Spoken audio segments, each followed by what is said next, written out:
Director de culto, la confesión de fe. Hoy estaremos en el párrafo 3 del capítulo 3. Y recuerden, se ha estado hablando del decreto de Dios. Ahora queremos darle gracias a Dios también por este maravilloso día.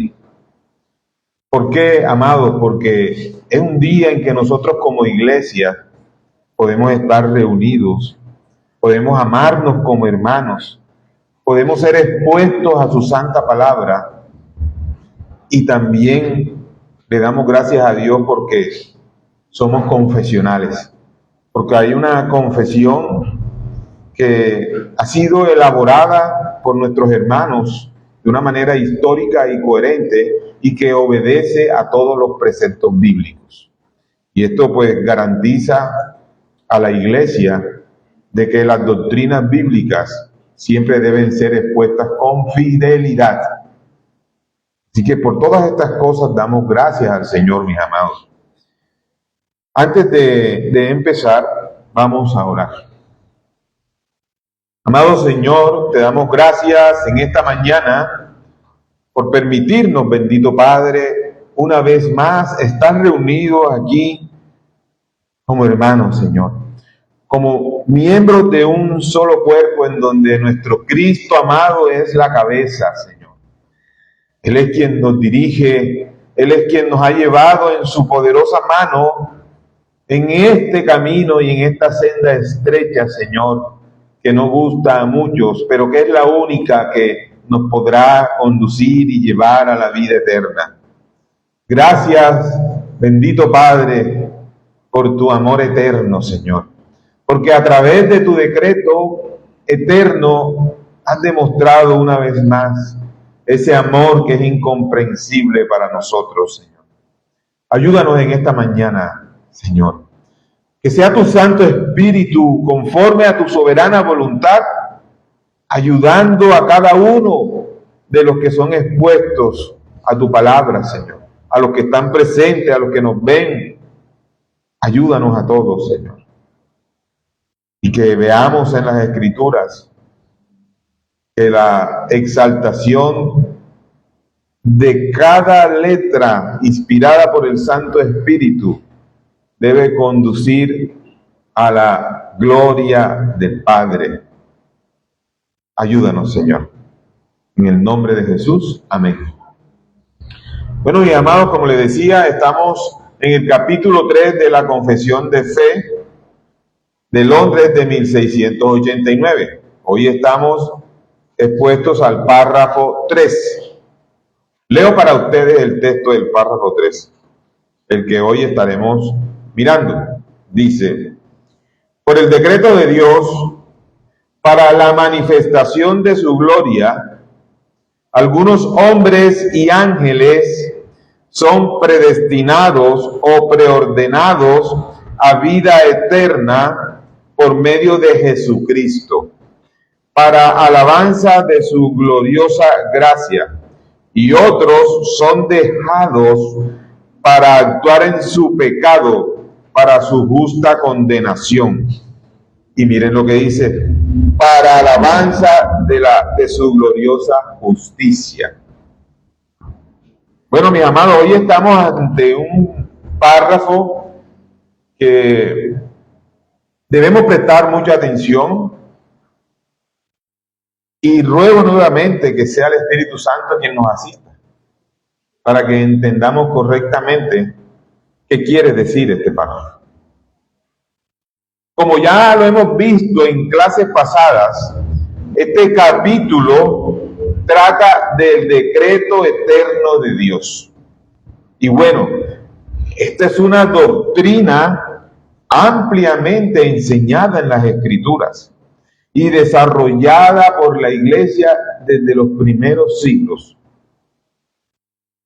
Puedo decirles que Agustín de Hipona defendió la elección soberana frente al pelagianismo, que ya eso lo vimos en estas escuelas, que afirmaba el pelagianismo que el hombre podía iniciar su salvación por su propia voluntad, y eso no es así.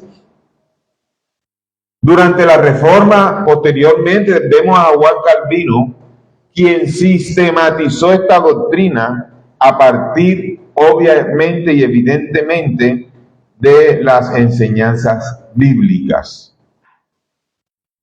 En el siglo XVII, los bautistas particulares incorporaron esta enseñanza en la confesión de fe a la cual nosotros nos adherimos, que es la Confesión Bautista de Fe de Londres de 1689, siguiendo de esta forma muy de cerca la Confesión de Westminster, pero destacando, a diferencia de ellos, la centralidad de Cristo y el pacto de gracia.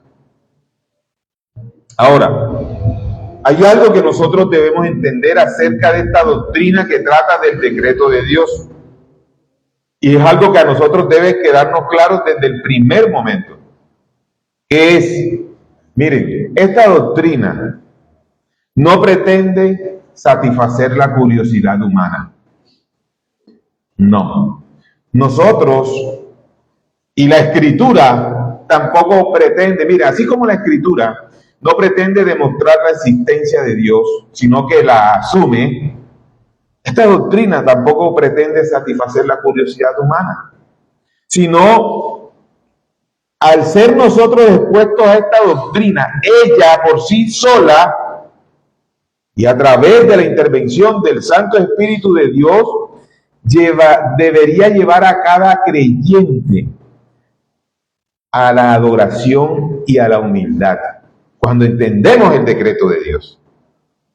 Sabiendo, mis hermanos, que la libre elección de Dios es distintiva y que es conforme a la sabiduría eterna y grandeza infinita de Dios, porque sus pensamientos son más altos que nuestros pensamientos.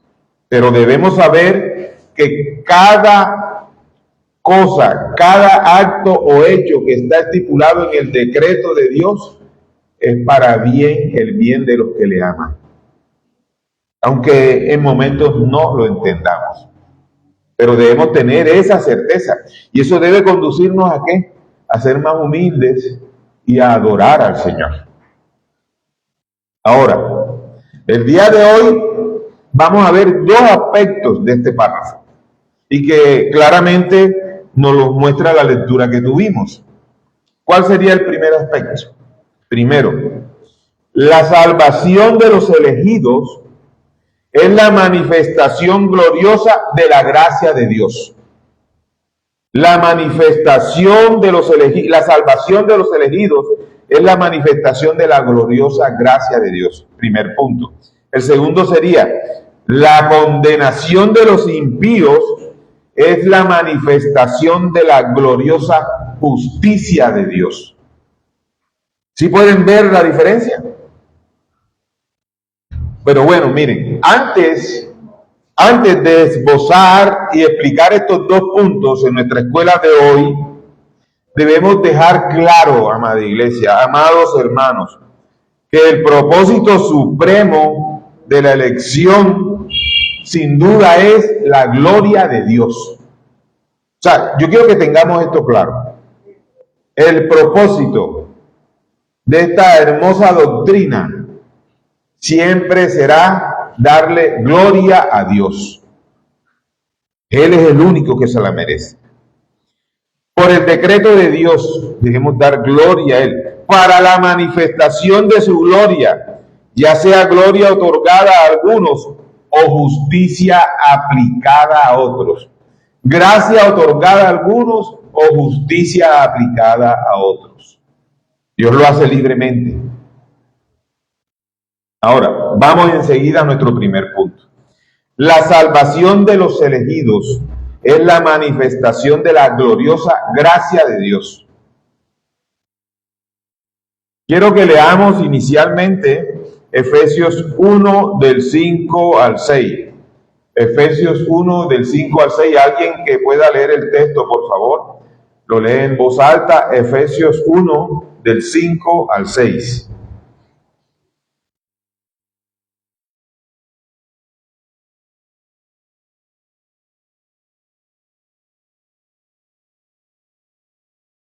amor habíamos predestinado para ser adoptados hijos suyos por medio de Jesucristo, según el puro afecto de su voluntad, para la alabanza de la gloria de su gracia, con la cual nos hizo aceptos en la mano. Amén.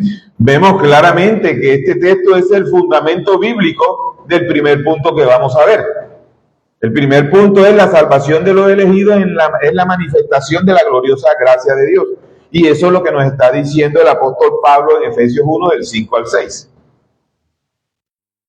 Pablo escribe, miren mis hermanos, en esta carta, él está escribiendo desde prisión, aproximadamente entre el año 60 y 62 después de Cristo.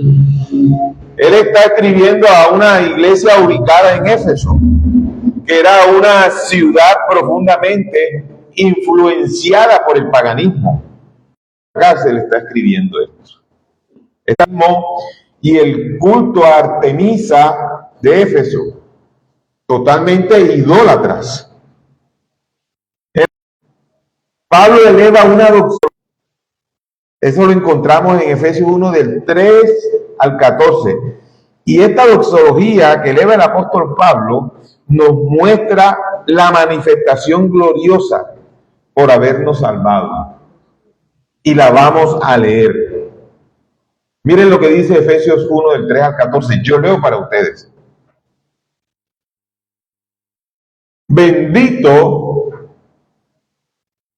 sea el Dios y Padre de nuestro Señor Jesucristo, que nos bendijo con toda bendición espiritual en los lugares celestiales en Cristo, según nos escogió en Él antes de la fundación del mundo. Este texto es clarísimo. Nos está diciendo quién nos escogió y cuándo nos escogió. ¿Para qué? Para que fuésemos santos y sin mancha delante de Él, en amor, habiéndonos predestinado para ser adoptados hijos suyos por medio de ¿quién? De Jesucristo, según el puro afecto de su voluntad. Y miren lo que dice el versículo 6. Dice, para alabanza de la gloria de su gracia, con la cual nos hizo aceptos en el amado, en quien tenemos redención por su sangre, el perdón de pecados según las riquezas de su gracia, que hizo sobreabundar para con nosotros en toda sabiduría e inteligencia, dándonos a conocer el misterio de su voluntad según su beneplácito, el cual se había propuesto en sí mismo de reunir todas las cosas en Cristo, en la dispensación del cumplimiento de los tiempos, así las que están en los cielos como las que están en la tierra. En Él, asimismo, tuvimos herencia, habiendo sido predestinados conforme al propósito del que hace todas las cosas según el designio de su voluntad. A fin, miren lo que dice el versículo 12, a fin de que seamos para alabanza de su gloria. Nosotros, lo que primeramente esperamos en Cristo, en Él también vosotros, habiendo oído la palabra de verdad, el evangelio de nuestra salvación, y habiendo creído en Él, miren lo que dice el texto, fuisteis sellados con el Espíritu Santo de la promesa, que es las arras de nuestra herencia hasta la redención de la posesión adquirida. Y miren cómo remata el apóstol Pablo, para alabanza de su gloria. Entonces podemos darnos cuenta y fijarnos que la salvación es para alabanza de su gloria, esa gracia otorgada a nosotros.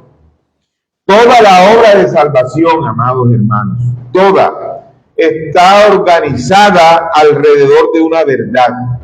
¿Cuál es esa gran verdad? Dios salva para glorificarse a sí mismo. Esa es la verdad. Dios salva para glorificarse a sí mismo. Miren, si alguien en la calle demanda de ustedes, si alguien les dice que ellos son los que pueden ganar la salvación por sus obras, no olviden este texto, Efesios 1 del 3 al 14. Ahí está explicada que la salvación es por gracia, que está contenida en el decreto eterno de Dios, que Él nos predestinó, que nadie puede ser salvo por sus obras, porque sus obras son trapos de inmundicia delante del Señor. Aquí tienen una herramienta, mi hermano. Podemos entonces colegir de ello que el texto que acabamos de leer de Efesios no dice, vamos a ver lo que no dice, porque esto es lo que malinterpretan en muchas partes. El texto no dice para glorificar al hombre, no. Este texto en ningún renglón, en ningún versículo dice que el ser salvados sea para glorificar al hombre, porque ninguno de nosotros merecía ser salvado. El texto no dice para demostrar el libre albedrío, no. ¿Cuál albedrío? ¿Acaso nosotros nos escogemos a nosotros mismos? El texto nos dice para premiar méritos futuros. No, eso no dice el texto porque es por pura gracia. Pero ¿qué sí dice el texto? El texto dice para alabanza de la gloria de su gracia. Y lo vuelvo a repetir, para alabanza de la gloria de su gracia. La gloria de Dios es el fin último de todas sus obras, iglesia. Y es maravilloso que nosotros tengamos esta doctrina del decreto de Dios y que pueda ser enseñada de manera sistemática para nosotros. Entonces, cuando el texto dice para manifestación de su gloria, está colocando la doctrina de la elección dentro de una perspectiva teocéntrica, no antropocéntrica, porque es que todo se refiere a Cristo, todo hace referencia a Dios y a su Santo Espíritu. Dios es el fin último, como se los he dicho, de todas sus obras. Y miren, esto armoniza perfectamente con lo que el apóstol Pablo también escribió en Romanos 11:36. ¿Qué dijo el apóstol Pablo en Romanos 11:36? Porque de Él, y por Él, y para Él son todas las cosas. A Él sea la gloria por los siglos. Amén. Todo es para Él y de Él, iglesia. Nosotros pertenecemos a Él. ¿Qué puede existir en el universo que no sea de Él? Todo es de Él. La elección, por tanto, no es principalmente acerca de nosotros. Es acerca de Dios revelando quién es Él. Esa es la elección. Es Dios revelándose a nosotros, mostrándonos su carácter, quién es Él y cómo nos ha salvado. También vemos que la confesión afirma que no solo nosotros fuimos elegidos. ¿Cómo así? Miren, el texto que leímos también habla de los ángeles. Dice, también los ángeles. ¿Por qué? Porque los ángeles son criaturas morales, al igual que nosotros. Dice y afirma, algunos hombres y ángeles son predestinados a vida eterna. Por favor, alguien lea Romanos 8, 29 y 30. Romanos 8, 29 y 30 con voz alta, por favor. Romanos 8, 29 y 30. Porque a los que antes conoció, también los predestinó para que fuesen ellos conforme a la imagen de su Hijo, para que Él sea el primogénito entre muchos hermanos. Y a los que predestinó, a estos también llamó. Y a los que llamó, a estos también justificó. Y a los que justificó, a estos también glorificó. Amén. Si se dan cuenta que el texto totalmente coherente con lo que leímos en Efesios. Los ángeles también aparecen en el decreto divino. en ese decreto eterno. La confesión menciona a algunos hombres y ángeles. Entonces encontramos que la Biblia en 1 Timoteo 5:21 dice lo siguiente. Dice, te encarezco delante de Dios y del Señor Jesucristo. Y miren lo que dice el texto. Y de sus ángeles escogidos. Escogidos. Esta expresión que vemos aquí, sus ángeles escogidos, es una expresión que es particularmente muy solemne. Aquí en este texto vemos que los ángeles son presentados en las Escrituras como seres santos que sirven a Dios y que contemplan su obra. O sea, aquí los ángeles son unos testigos. Jesús dijo en Mateo 18:10, mirad que no menospreciéis a uno de estos pequeños, porque os digo que sus ángeles en los cielos ven siempre el rostro de mi Padre. Entonces vemos aquí que el apóstol Pablo está elevando el peso de la exhortación. Timoteo está y debe actuar como alguien que está bajo el escrutinio de Dios Santo, de Cristo y de la corte celestial. Es más, mis hermanos, hoy en este precioso día, día del Señor, nosotros estamos delante del Señor, predicando hoy su evangelio, enseñando hoy esta escuela. Y la corte celestial está mirando todo lo que nosotros decimos, hacemos o no hacemos, en este preciso momento. Son testigos los ángeles de Dios también. Eso tengámoslo presente. Y por eso es tan especial que nosotros el día del Señor no dejemos de congregarnos. Ahora, el hecho de que aquí los ángeles son citados no significa esto que los ángeles son jueces.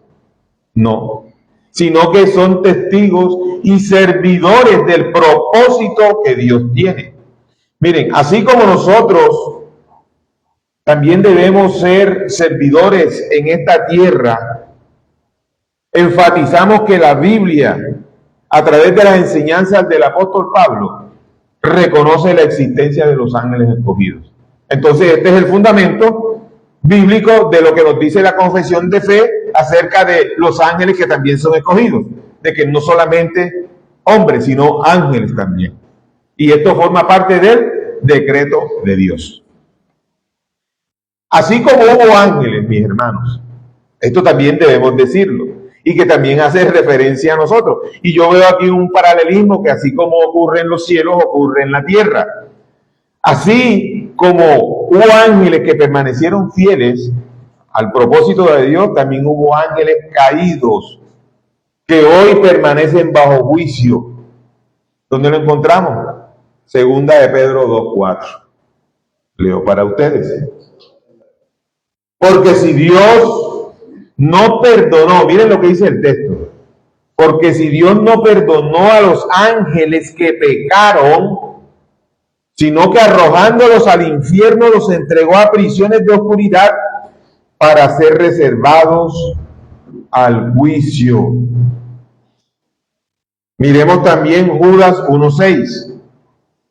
Y a los ángeles que no guardaron su dignidad, sino que abandonaron su propia morada, los ha guardado bajo oscuridad en prisiones eternas para el juicio del gran día. Estas evidencias bíblicas, amados hermanos, confirman que el decreto divino y eterno de Dios también abarca el mundo angelical.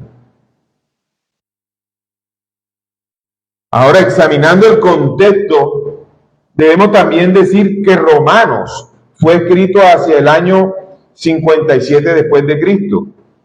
Vemos que entre los capítulos 8 y 11, esta escritura de Romanos responde a una pregunta fundamental para nosotros como creyentes. ¿Y cuál es? Pues, ¿cómo puede existir seguridad de salvación? Hay una respuesta. Esta respuesta dice que ella comienza en la eternidad, en el decreto de Dios.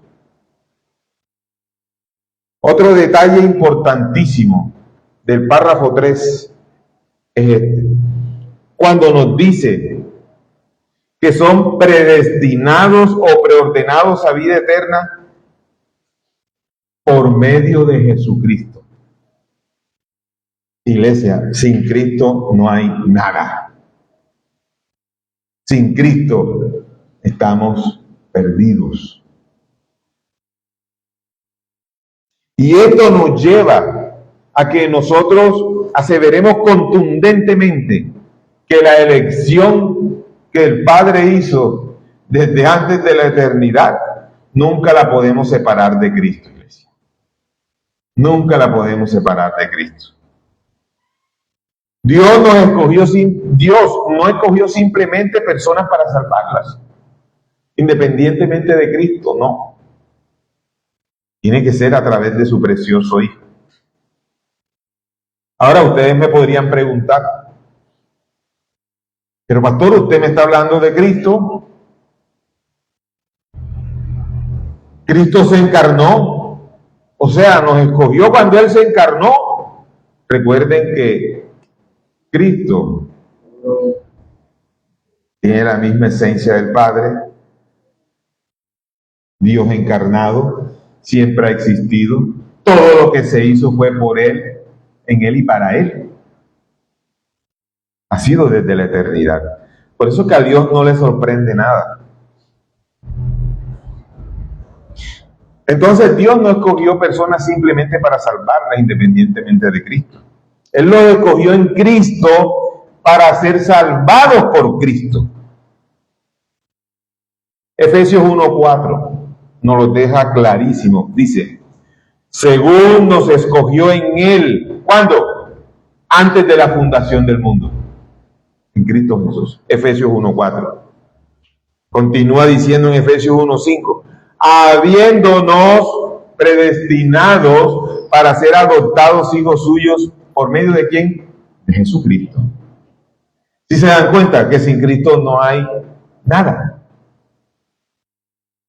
Cristo, amada iglesia, Cristo es el fundamento de la elección. Él es el fundamento de la elección. Él es el mediador del pacto. Él es el redentor de los escogidos. Por tanto, el Padre elige, el Hijo redime y el Espíritu aplica la salvación. Todo procede del Dios Trino y todo termina en su gloria. Recuerden que cuando Él venga por segunda vez, nuestro amado Redentor, dice la Escritura que toda rodilla se doblará. Toda iglesia, los que creyeron y los que no creyeron, sus rodillas serán dobladas ante la irresistible presencia de Cristo, que ya no vendrá como cordero, sino como juez.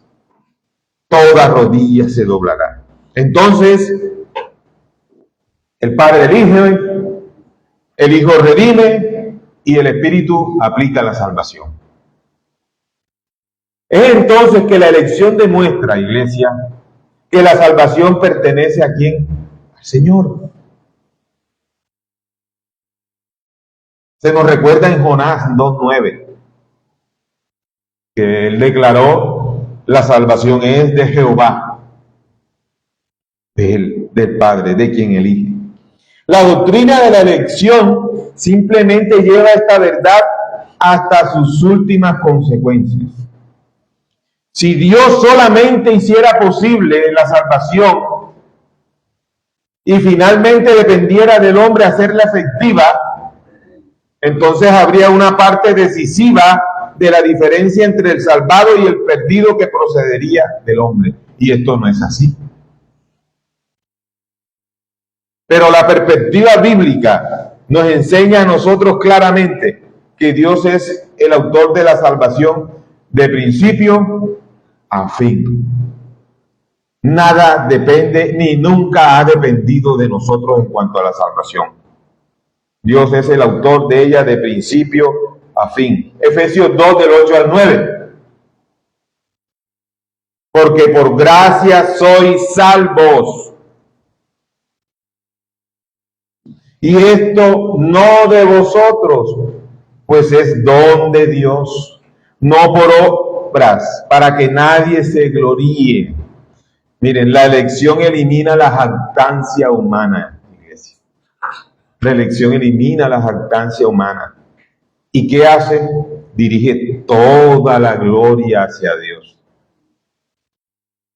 Entonces, recordando Romanos 8, del 29 al 30, que ya lo leyeron, observamos la cadena que el texto nos plantea y es: Dios conoció, Dios predestinó, Dios llamó, Dios justificó y Dios glorificó.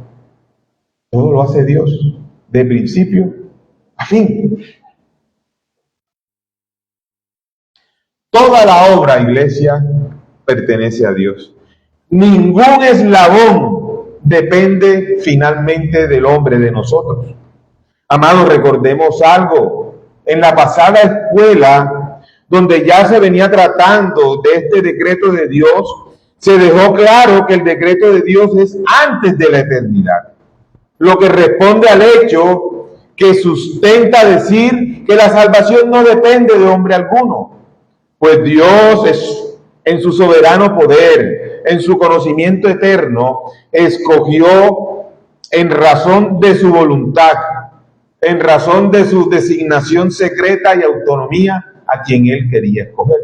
Y sigue siendo un Dios justísimo, justísimo, porque ninguno merecía ser escogido. Ahora, ya que la eternidad de Dios no depende, y esta eternidad de Dios no está supeditada al tiempo como tú y yo lo conocemos, pues el tiempo mide lo temporal. Es decir, el tiempo mide nuestros días sobre esta tierra. Por eso, y por lo visto, debemos decir que el decreto de Dios solo persigue la gloria de Dios por la infinitud de su bondad, por su amor inmerecido sobre estos mortales. Encontramos en Juan 6:37 que Jesús dijo: todo lo que el Padre me da, vendrá a mí. Aquí estamos reforzando aún más la elección del Padre. Aquí Cristo enseña que la elección ocurre en la eternidad. Y el Padre entrega un pueblo ¿a quién? Al Hijo. Y ese pueblo ciertamente vendrá, irá al Hijo. Y podemos decir entonces que la fe es consecuencia de haber sido dado al Hijo, no la causa. Entonces debemos decir que Dios escogió libremente antes de la eternidad a quien Él quiso escoger. Pero esta elección, amados hermanos, también produce adoración. La confesión continúa diciéndonos: para alabanza de su gloriosa gracia, cuando estamos hablando de la elección, basada en Efesios 1:6, que ya lo leímos. La elección nunca debe producir orgullo, como se los dije, sino que debe producir en nosotros humildad, gratitud, seguridad y adoración. Quien comprende que todo proviene de la gracia, deja de gloriarse en sí mismo, de jactarse en sí mismo. Ahora vayamos a nuestro segundo aspecto de hoy, nuestro segundo punto. La condenación de los impíos, miren, es la manifestación de la gloriosa justicia de Dios. La condenación de los impíos es la manifestación de la gloriosa justicia de Dios. Allá hablamos de la gracia, ¿cierto? Ahora estamos hablando de la condenación. Continúa diciendo la confesión en el párrafo 3. Otros son dejados en su pecado. Aquí encontramos una de las doctrinas más solemnes nuevamente de la Escritura. La confesión no dice: Dios crea pecado. No, nunca. Él no es autor de pecado. Tampoco dice: Dios obliga al hombre a pecar. Tampoco Dios no obliga al hombre a pecar, ni tienta a nadie para que peque. Pero ¿qué sí dice? Dice: otros son dejados para actuar en su pecado. Porque el que pecó siempre ha sido el hombre, no Dios. La Biblia distingue cuidadosamente entre la elección para salvación y miren, y el hecho de que Dios deja a otros en su propia rebelión. Él elige para salvación, a otros los deja en su propia rebelión. Miren, Dios de ninguna manera es el autor del pecado, eso está claro.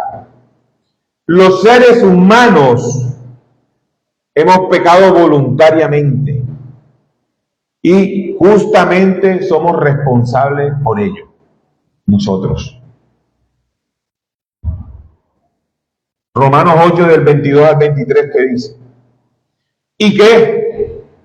Si Dios, queriendo mostrar su ira y hacer notorio su poder, miren lo que dice el texto, soportó con mucha paciencia los vasos de ira preparados para destrucción y para hacer notorias las riquezas de su gloria, las mostró para con los vasos de misericordia, con su iglesia, amados, con nosotros. Aquí vemos claramente cómo el apóstol Pablo responde a la objeción que muchos pueden tener. ¿Es injusto Dios? Muchos podrían decir, es injusto preguntar, ¿es injusto Dios? Su respuesta es claramente no. Dios no es injusto. Dios tiene derecho absoluto sobre su creación. Absoluto derecho sobre su creación.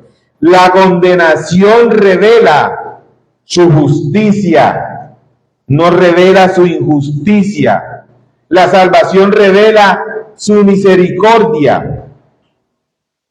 ¿Cómo podría un Dios santo, santo, santo, iglesia, dejar pasar el justo castigo sobre quienes de manera impenitente nunca han amado a Dios? ¿Cómo Dios, que es santo, santo, podría dejar pasar eso? No han amado a Dios, no han amado a Cristo. Miren, aquellos que se complacen en mentir, aquellos que se complacen en matar, en robar, en llamarse hombre siendo mujer o llamarse mujer siendo hombre, ellos no van a amar a Cristo. Mis hermanos, hemos estado expuestos al Evangelio de Juan todo este año. Los judíos tuvieron enfrente de sí al Salvador, a Dios encarnado. Él mismo les predicó. ¿Y qué hicieron? Los rechazaron. ¿Sería justo que Dios no hiciera justicia? A todos se les ha predicado y predicará el Evangelio, porque es una promesa que está en la Escritura. Ninguno tendrá excusa, porque además las Escrituras dicen claramente que Dios no desprecia un corazón humilde que reconoce su bajeza y perdición sin Él. Dios no despreciará ese corazón. Salmo 51, 17. Los sacrificios de Dios son el espíritu quebrantado, el corazón contrito y humillado no despreciarás tú, oh Dios. Mis hermanos, podría existir el asesino más grande de este mundo, el pecador más grande de este mundo, pero si se arrepiente de sus pecados y va humildemente, contrito y humillado ante el Señor no lo despreciará. Pero si no lo hace, sino que se sigue complaciendo en su pecado, ¿no es justo que Dios le condene? Claro que es justo, porque Dios es santo, santo, santo, y no dará por inocente al pecador. Así de sencillo. Y finalmente, dice el párrafo 3 del capítulo 3 de nuestra confesión, que ya lo hemos venido diciendo, para alabanza de su gloriosa justicia. Es decir, miren, tanto la salvación de los elegidos, así como es la manifestación de la gloriosa gracia de Dios, como la condenación de los impíos, es la manifestación gloriosa de la justicia de Dios, ambas manifiestan la gloria de Dios. Ambas. Miren, la doctrina de la predestinación no tiene como propósito alimentar debates especulativos. No, su propósito es que la iglesia adore al Dios de su salvación. Tal y como lo hemos visto en Romanos 11, del 33 al 36. Oh, profundidad de las riquezas de la sabiduría y de la ciencia de Dios. Cuán insondables son sus juicios e inescrutables sus caminos. Porque ¿quién entendió la mente del Señor? ¿O quién fue su consejero? ¿O quién le dio a él primero para que le fuese recompensado? ¿Quién? Porque de él y por él y para él son todas las cosas. A él sea la gloria por los siglos de los siglos. Amén. Vemos en este texto que el apóstol Pablo, después de explicar la elección soberana en los capítulos del 9 al 11, Pablo no termina con una discusión filosófica, sino que termina adorando. Cuando él dice, oh profundidad de las riquezas, de la sabiduría, de la ciencia de Dios, porque de él y por él y para él son todas las cosas. Miren, la verdadera comprensión de esta doctrina debe conducirnos a la reverencia y no a la soberbia. Tengamos algunas conclusiones de la escuela de hoy, mis amados. Primero, la salvación descansa completamente en la gracia soberana de Dios y no en el mérito humano. Jamás en el mérito humano. La elección debe producir en nosotros humildad y gratitud, nunca orgullo espiritual. Dios nos guarde de eso, iglesia. La justicia de Dios es tan perfecta como su misericordia. Hemos dicho que Él es santo, santo, santo, que Él no dará por inocente al pecador y que sería injusto si Él no condenara al pecador y que ha sido por gracia que tú y yo hemos sido llamados, por pura gracia, porque no somos mejores que ellos. Cristo es el centro del decreto humano. Ya vimos que la salvación es por medio y a través de ¿quién? De Cristo. Sin Cristo no hay absolutamente nada, no hay esperanza. Él es el camino, la verdad y la vida. El propósito final de todas las obras de Dios, ¿cuál es? La manifestación de su gloria. Todo es para su gloria. Miren, como dijo Charles Spurgeon, la doctrina de la elección humilla al hombre hasta el polvo y exalta la gracia de Dios hasta el cielo. Esta es precisamente la intención pastoral que encontramos en el capítulo 3, párrafo 3 de la Confesión de Londres de 1689, amada iglesia. Contemplemos la soberanía de Dios con temor reverente, con confianza y adoración. Demos gracias al Señor por la escuela.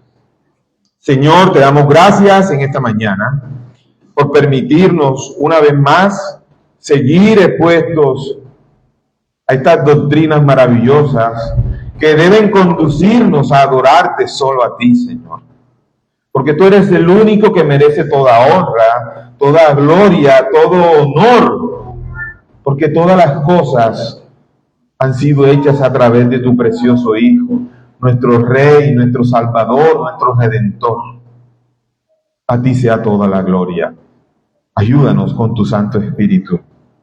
Abre, cambia, renueva los corazones de piedra, que sean convertidos en corazones de carne, y que todo esto sea para tu gloria, Señor. Ayúdanos a estar delante de ti con humildad, Señor, con reverencia, entendiendo que tú eres santo, santo, santo. A ti sea toda gloria, honra y honor. En el nombre de tu precioso Hijo Cristo. Amén. Bueno, mis amados,